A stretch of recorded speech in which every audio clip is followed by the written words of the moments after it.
जा रहा है, क्या ये बैन हो जाएगा? दर्शकों, हमने शुरू से लेके अंत तक हमने आपको बताया कि यूजीसी क्या है, आखिर इसका विरोध क्यों हो रहा है। सिर्फ एक वजह है, अगर ओवरऑल आपको हम समझाने की कोशिश करें, तो यूजीसी जो है दरअसल एससी एसटी यानी कि कमजोर वर्ग के तबके और सामान्य वर्ग के जो तबके हैं, यानी कि अगर कोई कमजोर वर्ग का छात्र या कोई भी शिकायत करता है या आरोप लगाता है और उसके तहत उस पर जो कार्रवाई होगी तो होगी होगी। लेकिन अगर ये झूठा आरोप है, अगर ये शिकायत झूठी है, तो कमजोर वर्ग के लोगों पर फिर कोई जो है कार्रवाई नहीं होगी। बस यही जड़ है, लड़ाई का जो जड़ है ना, वो यही है, बस यहीं से आ रहा है और यही वजह है कि इसको लेकर विरोध है।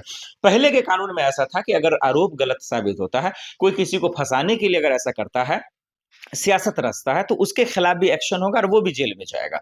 तो वो ये चीजों को हटा जो दिया है ना, बस यहीं पे लड़ाइयां शुरू हो गई हैं और यही हमने तमाम वीडियो में समझाने की आपको कोशिश की है और इसी को लेकर विरोध शुरू हो गया है। अब ओवरऑल समझाने के बाद आखिर में मैं ये कहना चाहता हूं कि आप समझिए, इस बिल को समझिए, पढ़िए या नहीं कीजिए, लेकिन इतना जरूर समझिए कि 100 बार हमने वीडियो बनाया होगा और पूरे हिंदुस्तान में जो जिनको हिंदुस्तान का फिक्र है, भारत का फिक्र है, जो संविधान और लोकतंत्र की रक्षा करना चाहते हैं, जो सिस्टम को मजबूत करना चाहते हैं, कानून मजबूत होगा तो देश मजबूत होगा। कानून चलाने वाले नहीं तो फिर वो अपना फायदा उठा लेंगे, वो अपने घर को मजबूत कर लेंगे, अपने बच्चियों को विदेश भेजकर पढ़ा लेंगे, देश के बच्चों को नहीं पढ़ा सकते, उसको मजबूत नहीं कर सकते हैं।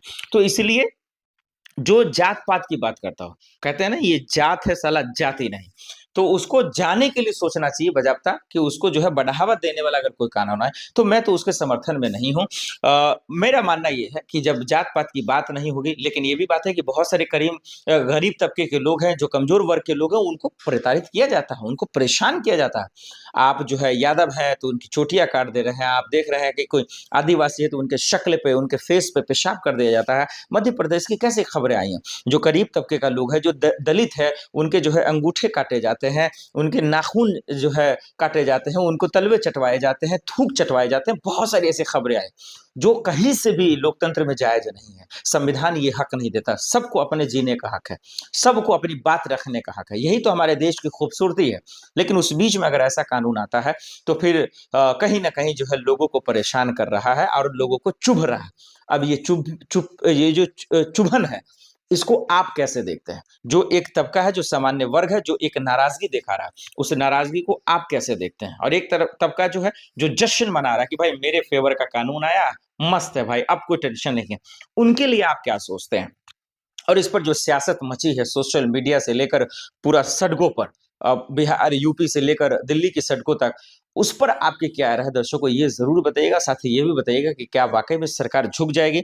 बहुत सारे ऐसे कानून सरकार लेकर आई जो अब तक बैकफुट पे आई है, चाहे वो 3 नए कृषि कानून हो, चाहे वो फिर सड़क वाले कानून हो, चाहे बहुत सारे वक्फ बोर्ड का मामला हारा के चले, अभी वो तो पेंडिंग में चल रहा है। और भी बहुत सारे ऐसे कानून हैं जिसको अभी देखिए, अभी संचार साथी ऐप वाला, मोबाइल वाला मामला लेकर आया, उस पर भी सरकार बैकफुट पे आई। तो कहीं ना कहीं हमारा आप देख रहे हैं कि सरकार बैकफुट पे आ रही है। क्या बिना सोचे समझे कानून बना दिया जा रहा है? क्या देश हित के लिए क्या नहीं सोचकर बनाया जा रहा है? ये एक बड़ा सवाल है। वैसे इस शंकराचार्य जी को लेकर अभी कितना जो है बवाल मचा हुआ है। तो इस बीच में ये अचानक से यूजीसी को लेकर जो तहलका मचा है, कोहराम मचा है, इस पर सब लोग अपनी अपनी प्रतिक्रियाएं दे रहे हैं, समझना चाह रहे हैं कि ये है क्या। तो मैंने सिर्फ आसान भाषा में आपको समझाया और उम्मीद है कि आप समझ गए होंगे। फिर भी नहीं समझे होंगे तो कमेंट कीजिएगा, हम आपको बताएंगे। लेकिन सबसे बड़ा और आखिर सवाल मैं यही पूछना चाहता हूं कि क्या जो उच्च शिक्षण संस्थान है यूजीसी से जो एक्ट है, जो कानून, जो गाइडलाइन से जारी हुआ है, क्या इससे सामान्य वर्ग का भला होगा? जो कमजोर वर्ग के लोग हैं, क्या उसका भला होगा? किसका नुकसान होगा? क्या सरकार की इसमें जो मंशा है, क्या वो बिल्कुल बच्चों के भविष्य के लिए, छात्रों के भविष्य के लिए है, या फिर उसको तबाह और बर्बाद करने के लिए?